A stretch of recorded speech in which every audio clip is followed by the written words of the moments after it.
নমস্কার বন্ধুরা, আমি সুজাতা। আজ আমি তোমাদের কাছে আবারও একটা নতুন স্বাদের রেসিপি নিয়ে চলে এলাম। তো কী রেসিপি সেটা দেখতে হলে কিন্তু পুরো ভিডিওটা ওয়াচ করতে হবে। চলো তাহলে আর কথা বাড়াচ্ছি না, রেসিপিটা একবার দেখে নাও। প্রথমে কড়াইয়ের মধ্যে আমি 2 চামচ সাদা তেল দিয়ে পনিরটাকে ভেজে নিচ্ছি।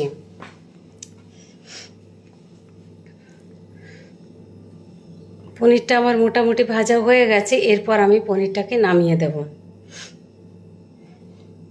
পনির যদি সর্ষের তেলে ভাজা হয় তাহলে কিন্তু লাগে না, কিন্তু আমি ভুলবশত এখানে সাদা তেল দিয়ে ফেলেছি। তোমরা সর্ষের তেলেও কিন্তু পনিরটা ভাজতে পারো। এরপর দেখো আমি 2টো পেঁয়াজ কেটে রেখেছি, আদা দিয়েছি, রসুন দিয়েছি, কাঁচা লঙ্কা আর একটা বড় ক্যাপসিকাম আমি কেটে রেখেছিলাম। এরপর আমি সাদা তেল আবার দিয়েছি 1 চামচ দিয়ে গোটা গরম মশলা মানে এলাইচি আর দারচিনি আমি ফোড়ন দিয়েছি। আর পেঁয়াজ কাটাটা যেটা ছিল সেটা পেঁয়াজটা দিলাম, আদা আর রসুন দিয়ে দিয়েছি। আর 10 থেকে 12টার মতো কাজু দিয়েছি আর চারমগজ দিয়েছি। আমি এখানে যে কাজু আর চারমগজ দিয়েছি, যদি তোমাদের বাড়িতে না থাকে তাহলে অবশ্যই তোমরা তার বদলে একটু পনির গুঁড়ো করে দিয়ে দেবে, তাহলে কাজটা হয়ে যাবে। এরপর আমি একটা মাঝারি সাইজের টমেটো দিয়েছি আর 4-5টা মতো কাঁচা লঙ্কা দিয়েছি। দেওয়ার পর আমি ভেজে নিচ্ছি। মোটামুটি দেখো আমার ভাজা হয়ে গেছে। এরপর আমি নামিয়ে ঠান্ডা করে মিক্সিতে গ্রাইন্ড করে নেব। এরপর আমি কড়াইয়ের মধ্যে সর্ষের তেল দিয়েছি, 2 চামচের মতো সর্ষের তেল দিয়েছি আর তার মধ্যে জিরে, শুকনো লঙ্কা আর তেজপাতা ফোড়ন দিয়ে দিলাম। দেওয়ার পর যে ক্যাপসিকামটা কেটে রেখেছিলাম সেই ক্যাপসিকামটা আমি দিয়ে দিচ্ছি এখানে।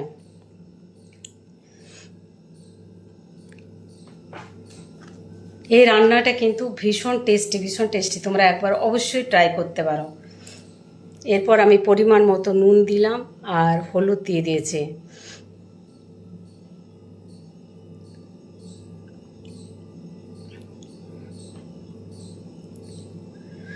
আর জিরে ধনে গুঁড়ো দিয়েছি। আমার ক্যাপসিকামটা ভাজা হয়ে গেছে। এরপর আমি যে পেস্টটা করে রেখেছিলাম কাজু আর পেঁয়াজের যে পেস্টটা, সেই পেস্টটা আমি এখানে দিয়ে দিচ্ছি।